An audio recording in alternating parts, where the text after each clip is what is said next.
সালামু আলাইকুম। আজকের ক্লাসে স্বাগত জানাচ্ছি আমি জহিরুল ইসলাম, সহকারী শিক্ষক বিজ্ঞান, বেলায়েত হোসেন বহুমুখী উচ্চ বিদ্যালয়, নাল্লাপাড়া দেলদুয়ার টাঙ্গাইল।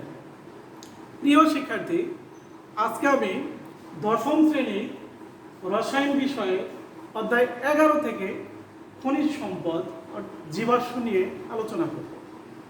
আজকে আমার আলোচনা থাকবে হাইড্রোকার্বন। হাইড্রোকার্বন সম্পর্কে আমরা আজকে জানব। তো শুরুতেই হাইড্রোকার্বন।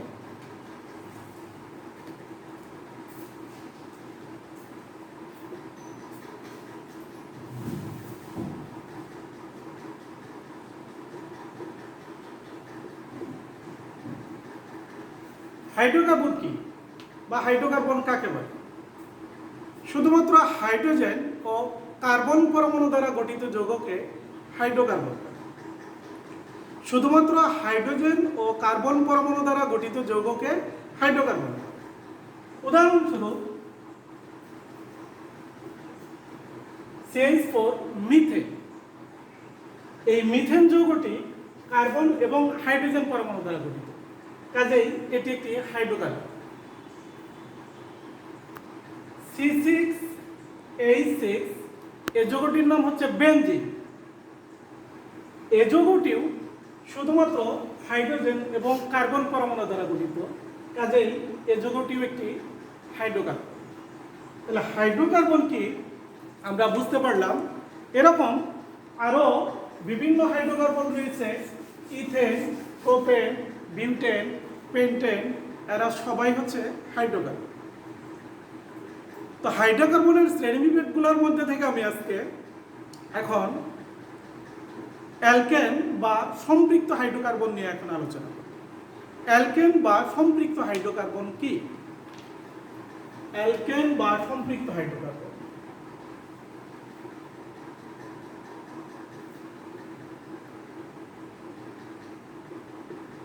অ্যালকেন বা সম্পৃক্ত হাইড্রোকার্বন অ্যালকেন বা সম্পৃক্ত হাইড্রোকার্বন কি?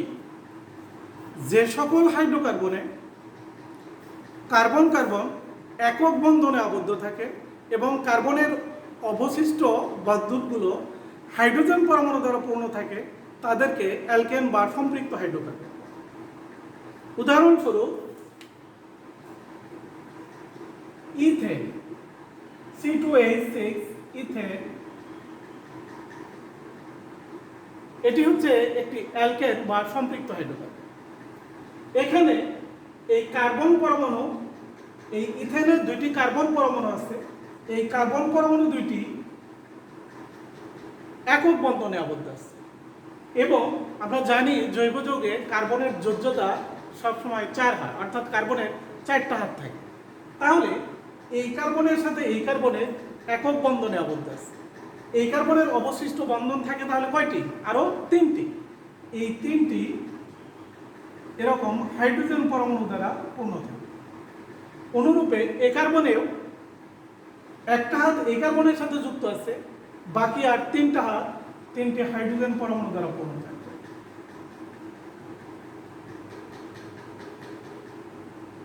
তাহলে আমরা বুঝলাম যে সকল হাইড্রোকার্বনে কার্বন কার্বন একক বন্ধনে আবদ্ধ থাকে এবং কার্বনের অবশিষ্ট এই বন্ধনগুলো হাইড্রোজেন পরমাণু দ্বারা পূর্ণ থাকে, তাদেরকে অ্যালকেন বা সম্পৃক্ত হাইড্রোকার্বন। তাহলে এই ইথেন হচ্ছে একটি অ্যালকেন বা সম্পৃক্ত হাইড্রোকার্বন। এরকম প্রোপেন, বিউটেন, পেন্টেন, এরকম আরও অনেক সম্পৃক্ত হাইড্রোকার্বন বা অ্যালকেনগুলো রয়েছে। তো আমি এখন এই অ্যালকেন বা সম্পৃক্ত হাইড্রোকার্বন গুলো যে প্রথম 10টি সদস্য, এই সদস্যদের সংকেত নিয়ে আলোচনা করব। তো অ্যালকেন শ্রেণীর সাধারণ সংকেত হচ্ছে CnH2n+2, অর্থাৎ n এর মান যদি 1 হয় তাহলে সেই যৌগটি হবে অ্যালকেন শ্রেণীর প্রথম সদস্য এবং তার সংকেত হবে n এর মান যদি 1 হয় তাহলে C1, তার মানে শুধু C, এন এর মধ্যে যদি 1 হয় 2 একে 2 যোগ 2 4, তার মানে CH4 যৌগটির নাম হচ্ছে মিথেন। মিথেন। এন এর মান যদি 2 হয় তাহলে হবে অ্যালকেন শ্রেণীর দ্বিতীয় সদস্য এবং তার সংকেত হবে C2। এন এর মান 2, 2 × 4 যোগ 2 6, H6। যৌগটি হচ্ছে ইথেন। এন এর মান যদি 3 হয় তাহলে C3, এই 3 × 6 যোগ 2 8, যৌগটির নাম হচ্ছে প্রোপেন। অনুরূপে 4 হলে C4,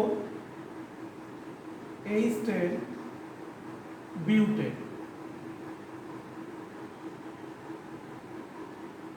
5 হলে C5,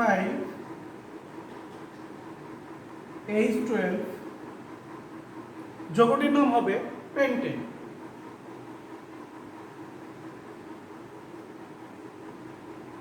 যদি এন এর মান 6 হয় তাহলে অ্যালকেন শ্রেণীর ষষ্ঠ সদস্য হবে এবং তার সংকেত হবে C6, এই 6 × 12 যোগ 2 14,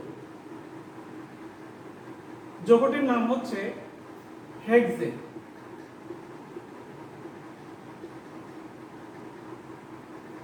যদি এন এর মান 7 হয় তাহলে যৌগটি হবে অ্যালকেন শ্রেণীর সপ্তম সদস্য, যার সংকেত হবে C7,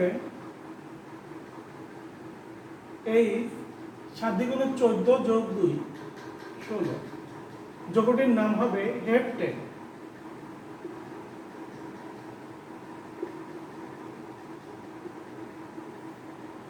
এন এর মান যদি 8 হয় তাহলে হবে অ্যালকেন শ্রেণীর অষ্টম সদস্য, যার সংকেত হবে C8,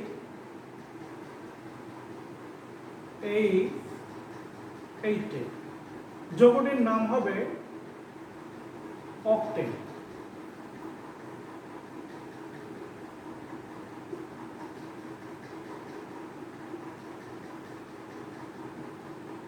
যদি এর মান 9 হয় তাহলে হবে C9, H20, যৌগটির নাম হবে নোনেন। যদি এন এর মান 10 হয় তাহলে দশম সদস্য অ্যালকেন শ্রেণী, যার সংকেত হবে C10, H22, যৌগটির নাম হবে ডেকেন। তাহলে আমরা অ্যালকেন শ্রেণীর এই 10টি সদস্যের নাম এবং সংকেত দেখতে পেলাম। তো আমরা এই অ্যালকেন শ্রেণীর এই 10টি যৌগের সংকেত যদি আমরা জানতে পারি তাহলে জৈব যৌগ অধ্যয়ন করা আমাদের জন্য খুব সহজ হবে। তো পরবর্তী ক্লাসে আমি এই অ্যালকেন শ্রেণীর এই সদস্যগুলোর গাঠনিক সংকেতগুলো সবগুলো নিয়ে আলোচনা করব। আজকের মতো এ পর্যন্তই। ধন্যবাদ সবাইকে। আল্লাহ হাফেজ।